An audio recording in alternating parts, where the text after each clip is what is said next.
Saya tekankan di sini sejak pembukaan dalam acara ini sampai penutupan nanti, apabila ada hal-hal yang berkaitan berdasarkan hukum, maka keseluruhannya yang bertanggung jawab adalah saya pribadi, Gatot Nurmantio.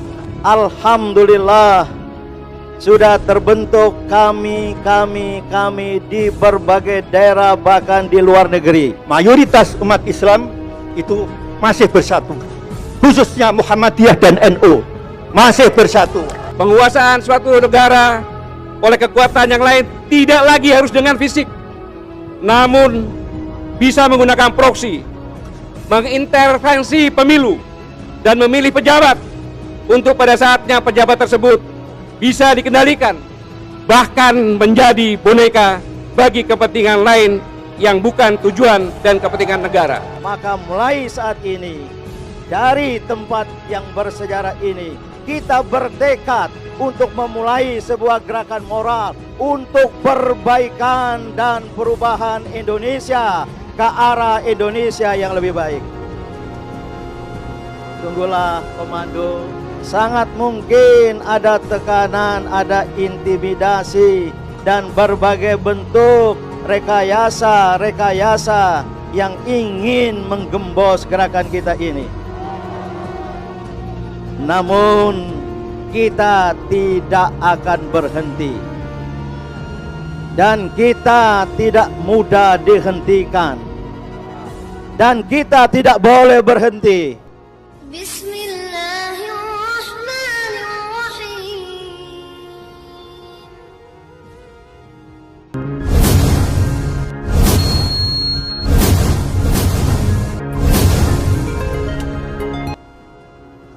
Di tengah-tengah dibuka keamanan, yang tidak berkepentingan jangan bergabung. Handphone, hati-hati handphone. Jati diri Bapak Dr. Ahmad Yani membacakan maklumat menyelamatkan Indonesia. Ibu Marfuah Mustafa, Sultan Mahmud dampingi Ibu Marfuah Mustafa, Sultan Mahmud Badaruddin, Ketua Forum Kesultanan Nusantara didampingi oleh Raja Samu-Samu, Ibu Dr. Husnul, Bapak Dr. Marwan Batubara, Bapak Nana Mubarak, kemudian Bapak Abdullah Heha Mahua, Bapak Dr. Said Muhammad Said Didu, Bapak Marasakti Siregar, Bapak Refri Harun, Bapak Saganda Nenggolan, Bapak Muhsin Alatas, dan Bapak Rocky Gerung. Terima kasih atas pembacaannya. Sekarang kita akan mendengarkan penyampaian pesan Presidium Komite Aksi Menyelamatkan Indonesia, dimulai oleh Bapak Jenderal TNI Gatot Nurmantio. Pada Bapak kami silakan.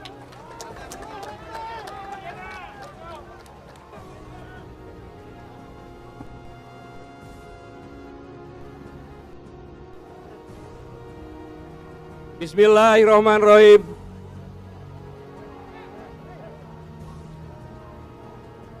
Yang saya sangat hormati Indonesia, saudara-saudara sebangsa yang hadir di tempat ini, yang saya cintai dan saya banggakan. Mengajak kita semuanya bersyukur karya Tuhan Yang Maha Esa Allah Subhanahu wa Ta'ala, bahwa kita untuk bersama-sama menikmati 75 tahun kemerdekaan Republik Indonesia. Suatu anugerah yang luar biasa. Saudara-saudara sekalian, jika hari-hari berselang kita mendengar kisah yang katanya keberhasilan nyata, izinkan kami menyampaikan sudut pandang kami, rakyat kebanyakan, tentang apa yang kami alami dan rasakan saat ini. Kami ingin menjadikan momentum peringatan proklamasi kemerdekaan Republik Indonesia ke-75 ini untuk jujur melihat diri apa yang belum benar atau bahkan yang masih keliru dari negeri ini. Sebagai mantan Tentara Nasional Indonesia, 38 tahun yang lalu saat mengawali dinas keprajuritan. Saya bersumpah, demi Allah, saya bersumpah yang berdasarkan Pancasila dan Undang-Undang Dasar 1945. Inilah antara lain bunyi sumpah saya yang hingga saat ini tidak pernah dicabut. Sumpah yang akan terus melekat kepada setiap prajurit hingga bunyi tembakan salvo mengantarkannya ke liang lahat.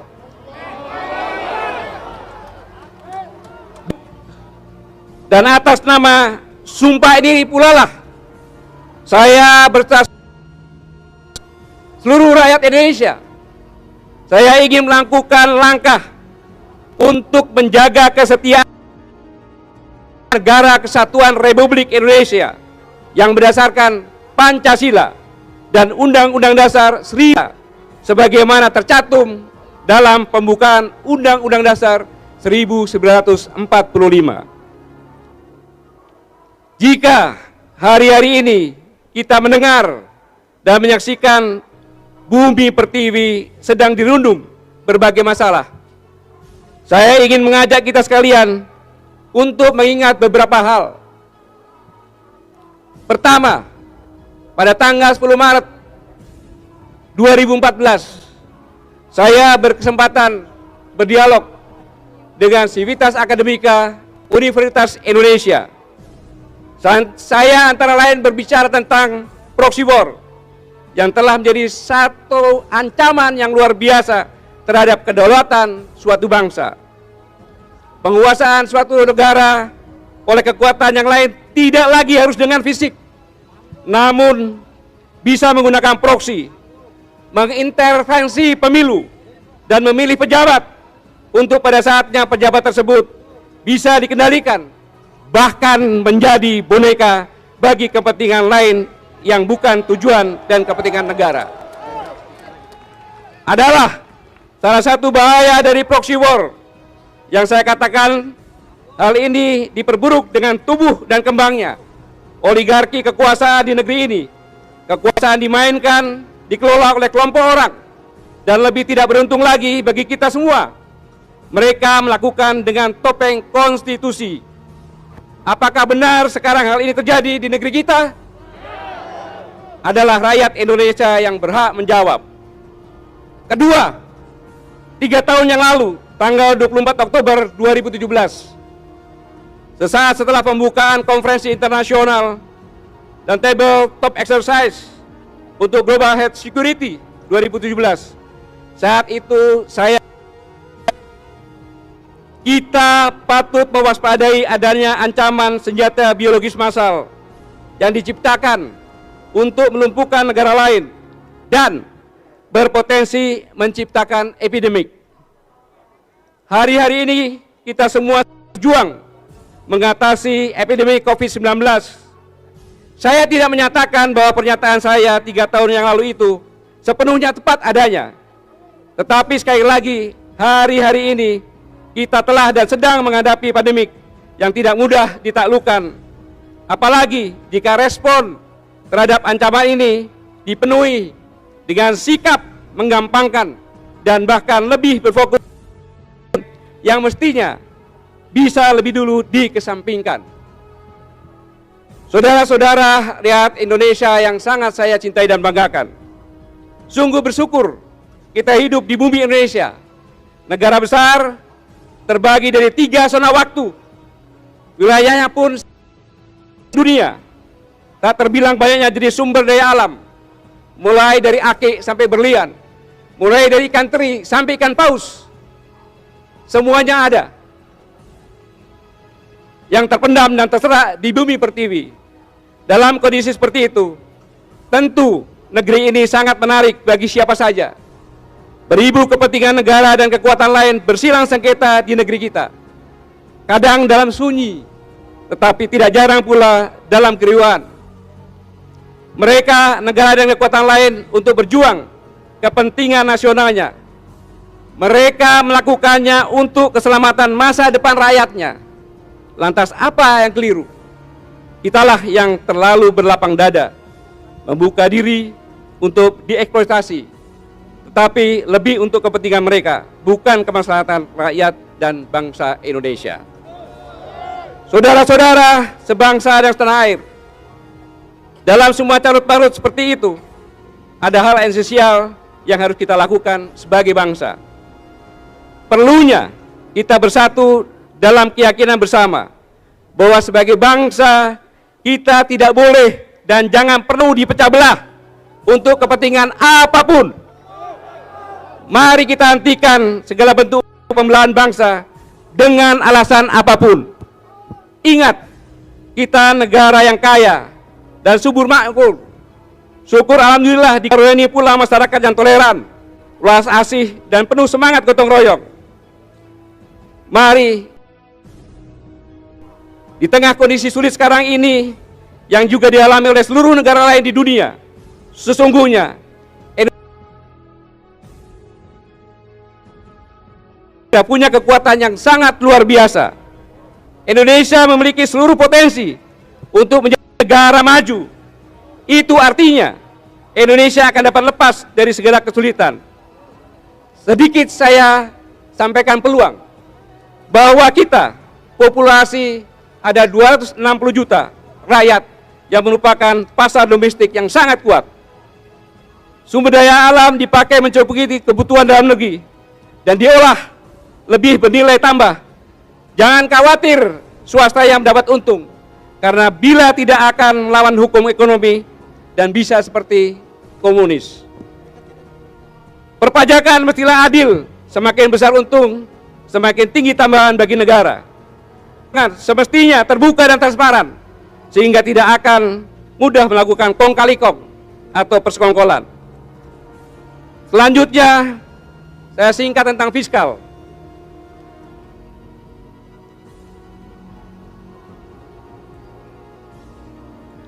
Kita sekalian sadar bahwa kita memerlukan injeksi keuangan ke dalam negeri untuk memberikan rangsangan pemulihan ke dunia usaha, setidaknya mencegah dunia usaha sekarat.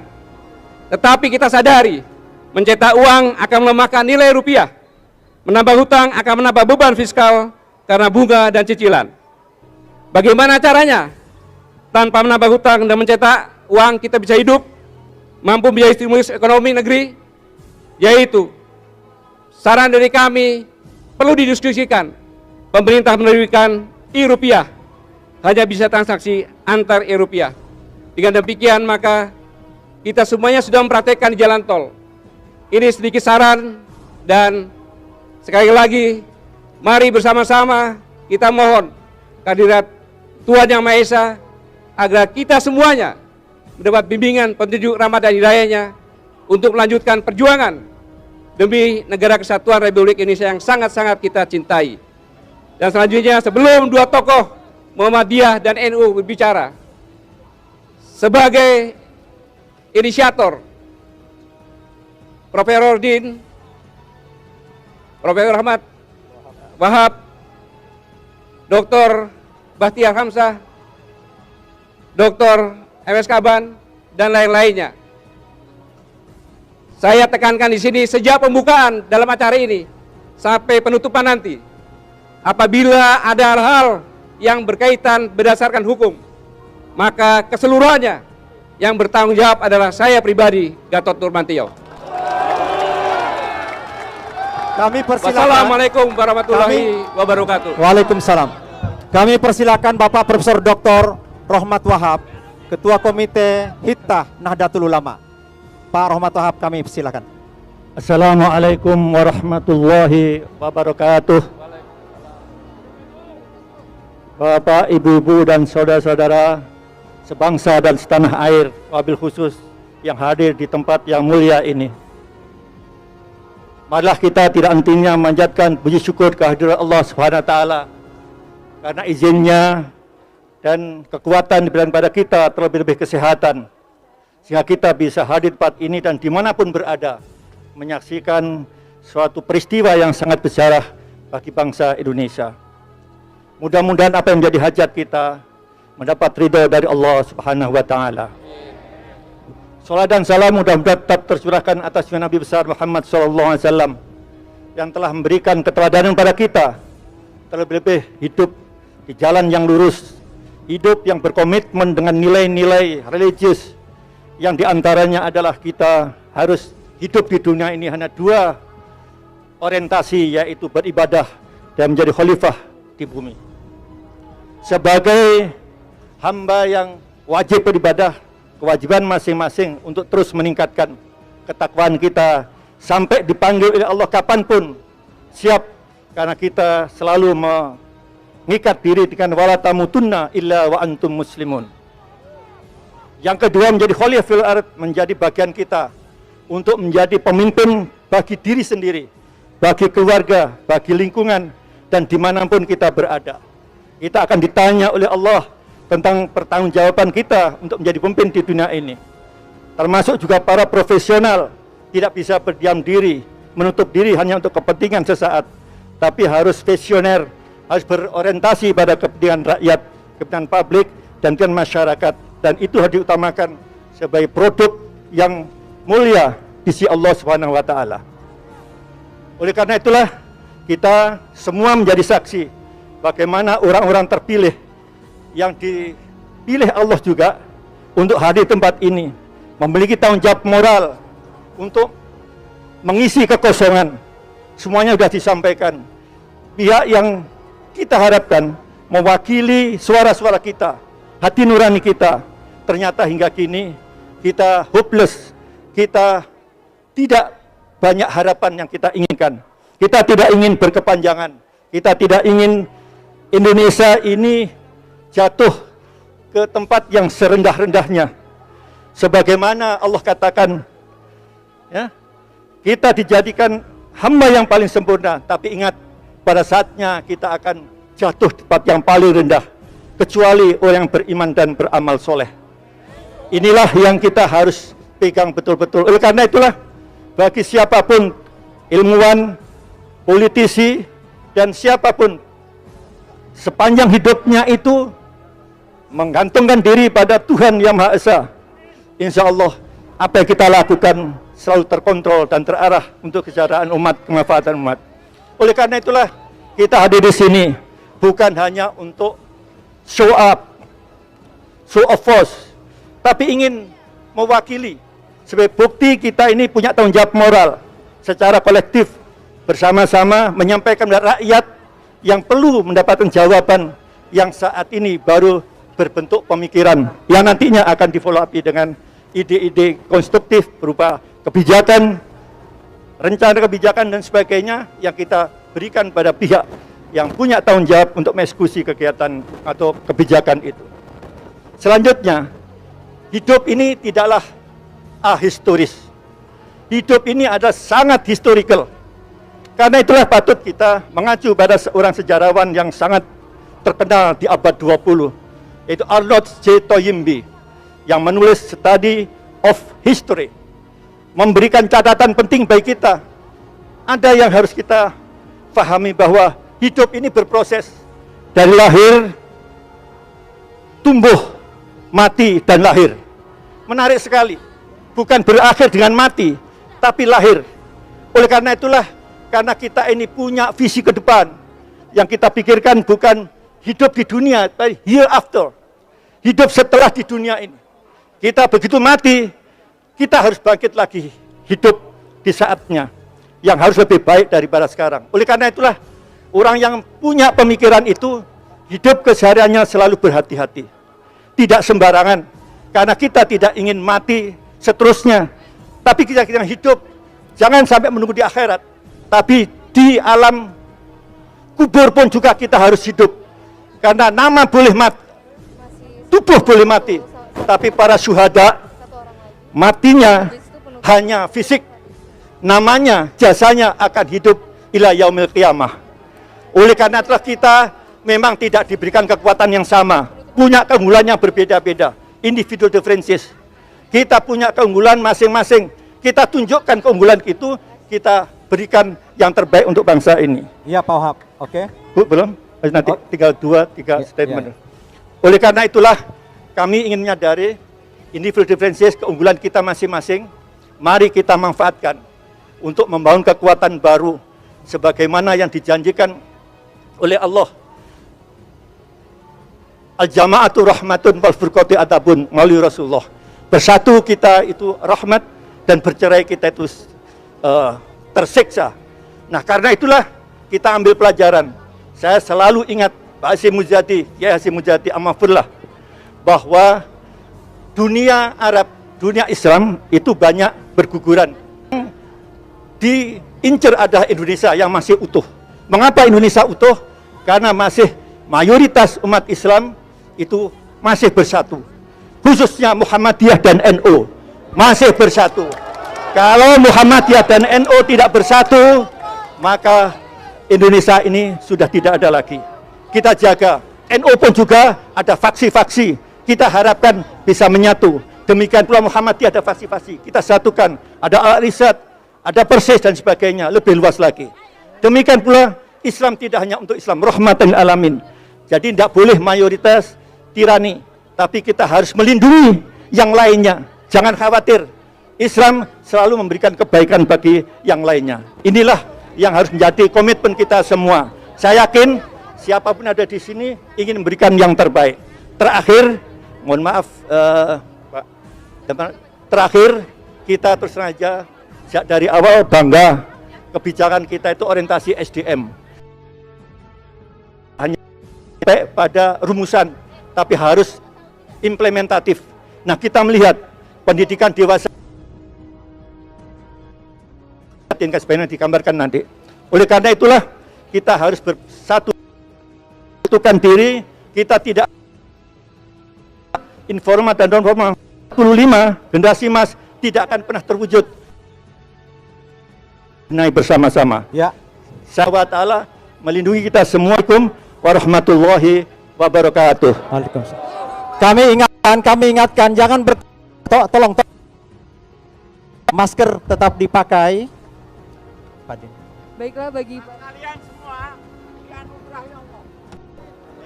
Baiklah para hadirin yang kami hormati.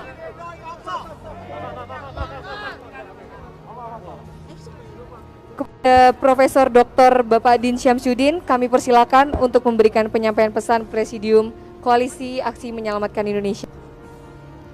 Menukilkan pandangan agama sesuai hadis Nabi Muhammad sallallahu alaihi wasallam, dan saya yakin juga ada dalam kitab suci agama lain. Yang pertama, bahwa sesuatu bangsa telah berada dalam sebuah kapal besar dan masing-masing kelompok telah mendapatkan tempat duduknya masing-masing. Namun ada satu kelompok yang ingin merusak tempatnya sendiri, yang ingin melubangi kapal besar itu, walaupun itu tempatnya sendiri.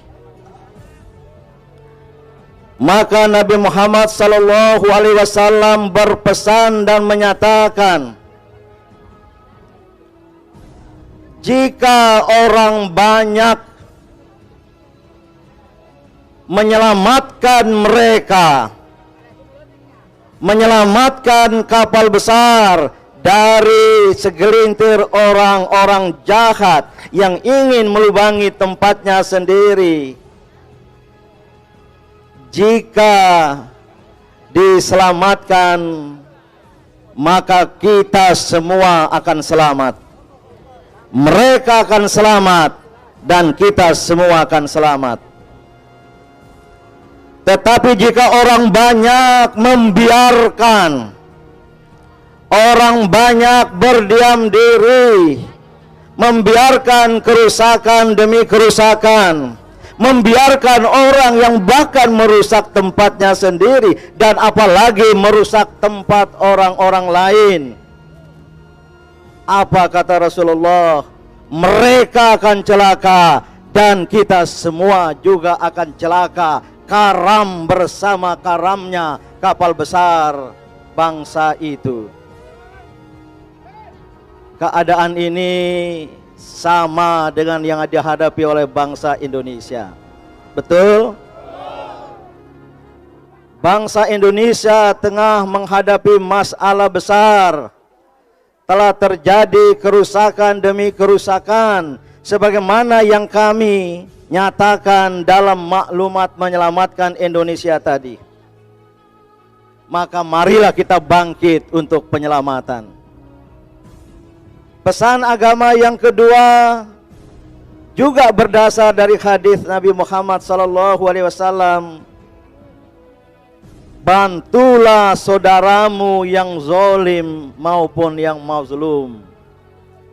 Bantulah saudaramu yang menganiaya, yang tiran, yang diktator, yang ingin berkuasa, serba berkuasa.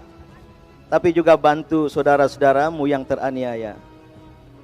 Membantu saudara-saudara kita yang mazlum, yang teraniaya, tentu kita tahu caranya. Maka sahabat bertanya, bagaimana kami akan membantu saudara kami yang zalim? Rasul menegaskan, hentikan, hindari, cegah agar dia berhenti dari kezalimannya. Saudara-saudaraku, atas dasar itulah saya pribadi dan banyak tokoh lintas agama di kami ini, kita ingin menyelamatkan negeri tercinta Indonesia sebagai tanggung jawab kebangsaan, sebagai tanggung jawab kerakyatan, dan sebagai tanggung jawab sejarah. Maka sebagaimana diimbau tadi, silakan rakyat Indonesia yang bersetuju untuk bersatu bersama kami. Alhamdulillah sudah terbentuk kami di berbagai daerah, bahkan di luar negeri, yang pada hari ini juga mereka melakukan deklarasi bersama, Joint Declaration, sayang tidak bisa ditayangkan, di Solo, di Surabaya, di Yogyakarta, di Medan, di Semarang, di Bandung, di Palembang, di Makassar, di Banjarmasin, dan bahkan di luar negeri, baik di Amerika Serikat, di Australia, Melbourne, di Qatar, di Swiss, dan beberapa mereka telah menyatakan diri bergabung dengan koalisi aksi menyelamatkan Indonesia. Sebelum saya akhiri, saya ingin tegaskan, sesuai dengan jati diri kami yang telah dibacakan tadi, dan mohon dipahami oleh segenap pendukung kami, bahwa kami koalisi aksi menyelamatkan Indonesia adalah gerakan moral seluruh rakyat Indonesia untuk menegakkan kebenaran, keadilan, dan menciptakan kesejahteraan sosial bagi seluruh rakyat Indonesia. Takbir. Sebagai gerakan moral mengandung arti kita bergerak berdasarkan nilai-nilai moral, berdasarkan kebenaran yang kita yakini, berdasarkan keadilan yang harus kita tegakkan, menegakkan kejujuran, menegakkan kemaslahatan. Itu namanya nilai-nilai moral. Dan kami sebagai gerakan moral bersama-sama kita bergerak dan berjuang untuk itu. Bahwa gerakan moral tidak sepi dari politik, iya. Kita juga berpolitik, tetapi politik moral. Tetapi politik berbasis nilai-nilai moral. Maka oleh karena itu, mari bergabung. Dan saudara-saudaraku semua, deklarasi pada hari yang sangat istimewa ini.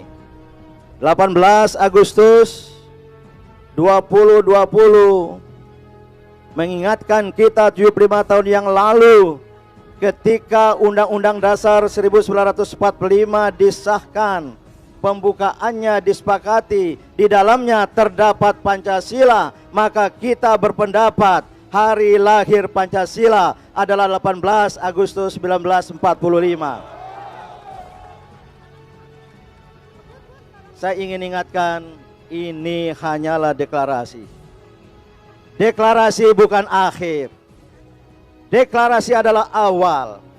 Sejak saat ini, dari Tugu Proklamasi yang bersejarah ini, ketika Soekarno-Hatta atas nama bangsa Indonesia menyatakan kemerdekaan Indonesia, maka mulai saat ini, dari tempat yang bersejarah ini, kita bertekad untuk memulai sebuah gerakan moral untuk perbaikan dan perubahan Indonesia ke arah Indonesia yang lebih baik. Tunggulah komando, pesan dari kami. Kami bertiga ditunjuk sebagai presidium. Jenderal Purnawirawan Gatot Nurmantio, Profesor Dr. Rahmat Wahab, Ketua Umum Komite Khitoh Nahdlatul Ulama 1926, dan saya sendiri sebagai rakyat Indonesia, kebetulan pernah memimpin Muhammadiyah. Kami bertiga sebagai presidium dengan dukungan 150 deklarator yang merupakan anggota Dewan Deklarator kami. Kita akan mulai untuk bergerak. Maka terakhir sekali, saudara-saudaraku semua, sangat mungkin ada yang tidak suka dengan kita. Sangat mungkin bahkan sudah ada gejala dan gelagatnya ingin menghalangi kita.